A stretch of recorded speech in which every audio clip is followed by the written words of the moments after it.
Sir, Telangana కొత్త PCC అధ్యక్షుడు మహేష్ కుమార్ గౌడ్ ఎదుర్కోబోయే సవాళ్ళేమిటి? తెలంగాణ పిసిసికి కొత్త అధ్యక్షుడు.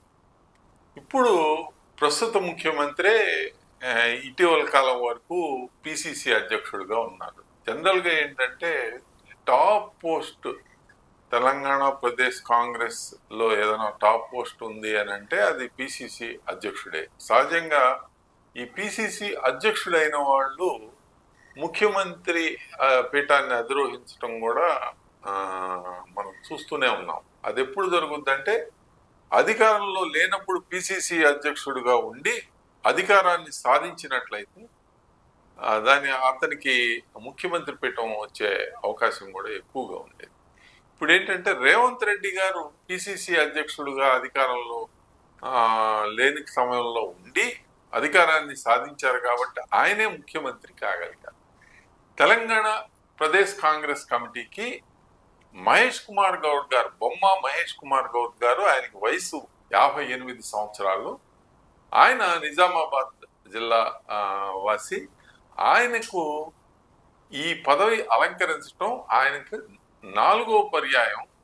అంటే పిసిసి అధ్యక్షుడిగా 4వ అధ్యక్షుడిగా ఆయన పదవి ప్రమాణ స్వీకారం చేశారు. మొదటి అధ్యక్షుడు తెలంగాణ రాష్ట్రం ఏర్పడిన తర్వాత మొదటి అధ్యక్షుడుగా పొన్నాల లక్ష్మయ్య గారు ఉంటే మొదటి ఎన్నికల్లో కాంగ్రెస్ పార్టీ ఓటమి పాలైంది. అప్పుడు 2015లో ఉత్తమ్ కుమార్ రెడ్డి గారు, కాంగ్రెస్ అధిష్టానానికి అత్యంత ప్రీతిపాత్రుడైన ఉత్తమ్ కుమార్ రెడ్డి గారు పిసిసి పగ్గాలు చేపట్టి సుదీర్ఘ కాలం ఆయన పిసిసి అధ్యక్షుడిగా ఉన్నారు.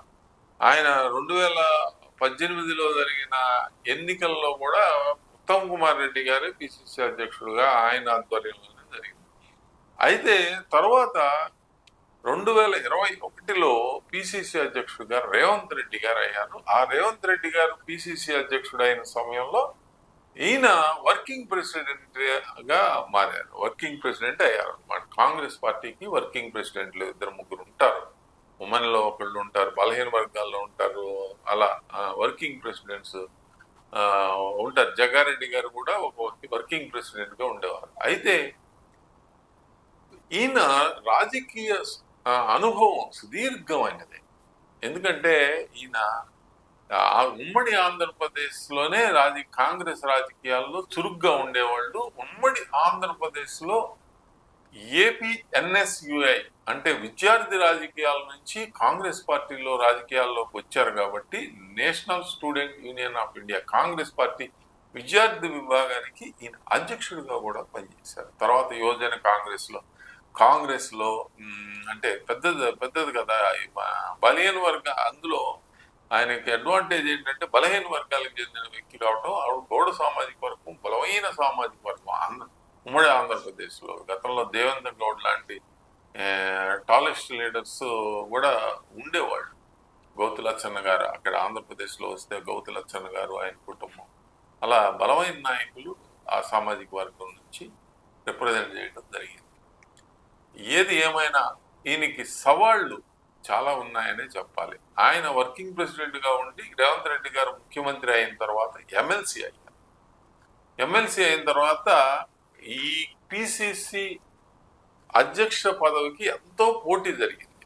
అంటే మధు యాష్కి గౌడ్ గారు కూడా పిసిసి అధ్యక్ష స్థానానికి పోటీ, జగ్గారెడ్డి గారు, ఇలా చాలా మంది పిసిసి అధ్యక్ష స్థానానికి పోటీ పడటం జరిగింది. అందులో రేవంత్ రెడ్డి గారికి అనుకూలంగా ఉంటారు కాబట్టి మహేష్ కుమార్ గౌడ్ గారికి ఆ అడ్వాంటేజ్ లో ఆయన పిసిసి పగ్గాలు చేపట్టారు.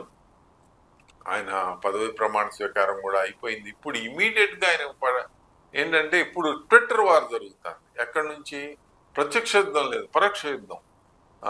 బారాసా నుంచి, భాజపా నుంచి పెద్ద వీళ్ళకి స్టేట్ లో ఇబ్బందులు ఏమి లేకపోయినా, ఎందుకంటే వాళ్ళు చాలా విషయాల్లో భాజపా రాజకీయాల్లో, తెలంగాణ రాజకీయాల్లో సైలెంట్ గా ఉంటారు. అంటే ఆన్ అండ్ ఆఫ్. అక్కడ కూడా అధ్యక్షుడు ఎవరు లేరు. తెలంగాణ రాష్ట్ర భాజపాకు అధ్యక్షుడు లేరు. 2 కేంద్ర మంత్రులు మాత్రం ఉన్నారు. వాళ్ళు వచ్చినప్పుడల్లా కొన్ని విమర్శల్ని రాష్ట్ర ప్రభుత్వం మీద చేసి వెళ్ళటం తప్పితే గతంలో వెంగళరావు గారు, శివశంకర్ గారు, కాంగ్రెస్ పార్టీ అధికారంలో ఉండి తెలుగుదేశం పార్టీ రాష్ట్రంలో ఉన్నప్పుడు ఇలాగే ఆదివారం శనివారం వచ్చి విమర్శలు చేసి వెళ్తూ ఉండేవారు. అలాగే జరుగుతుంది, కానీ వాళ్ళు పెద్ద కార్యక్రమాలు ప్రజల్లోకి తీసుకెళ్ళింది ఏం లేదు.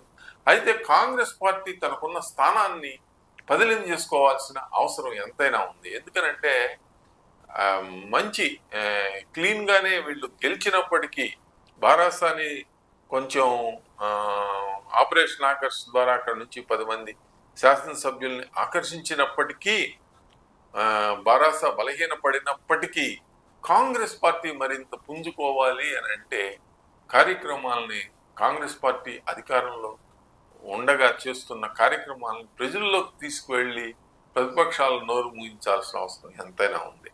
అది నిరంతర ప్రక్రియగా మరి మహేష్ కుమార్ రెడ్డి గారు అది బుధాన్ని ఎత్తుకోవాలి, కౌంటర్లు ఇస్తూ ఉండాలి. కేటీఆర్ గారు ట్విట్టర్ వేదికగా ఆయన పోరాటం చేస్తున్న పోరాటానికి వెంటనే కౌంటర్స్ అయ్యి ఇస్తూ ఉండాలి. రాబోయే అంటే 4-5 నెలల్లో లోకల్ బాడీ ఎలక్షన్స్ రాబోతా ఉన్నాయి. ఆ లోకల్ బాడీ ఎలక్షన్స్ లో గ్రామీణ ప్రాంతాల్లోనూ పట్టణ ప్రాంతాల్లోనూ మరి ఎన్నికలు జరుగుతాయి కాబట్టి 11 కార్పొరేషన్స్ కూడా ఎన్నికలు జరిగే అవకాశం ఉంది. ఆ ఎన్నికల్లో గెలవాలి అని అంటే తప్పకుండా కాంగ్రెస్ పార్టీ ఒక పటిష్టమైన యంత్రాంగం, అంటే జిల్లాల్లో ఇదంతా ఒక ఎత్తు, జిల్లాల్లో మరి డిసిసి అధ్యక్షుల నియామకాలు చేపట్టాల్సిన అవసరం ఉంది, మరి కార్యవర్గాన్ని ఏర్పరచుకోవాల్సిన అవసరం ఉంది. వివిధ ఒత్తిళ్లు ఉంటాయి ఎమ్మెల్యేల దగ్గర నుంచి ఎమ్మెల్సీల దగ్గర నుంచి. ఆ ఒత్తిళ్లన్నింటినీ తట్టుకుని మహేష్ కుమార్ గౌడ్ గారు ముందుకు సాగాల్సిన అవసరం ఉంది. ప్రస్తుతం ఆయనకున్న పెద్ద టాస్క్ ఏంటంటే డిసిసిలకి అధ్యక్షులను నియమించుకోవటం, మరి కార్యవర్గాలను నియమించుకోవటం, మరి ఎన్ఎస్యుఐకి యూత్ కాంగ్రెస్కి ఎన్నికల ద్వారానే నియామకాలు జరుగుతాయి కాబట్టి వాటిగా అనుబంధ విభాగాల అధ్యక్షులను ప్రకటించుకోవడం, ఇవన్నీ కూడా ఆయన చేసుకోవాల్సిన పనులు ఉన్నాయి. మళ్ళీ ఎన్నికలకు కూడా ఆయన కాంగ్రెస్ పార్టీని సమాయత్తం చేయాల్సిన అవసరం. అదే ఆయనకి పెద్ద లిట్మస్ టెస్ట్.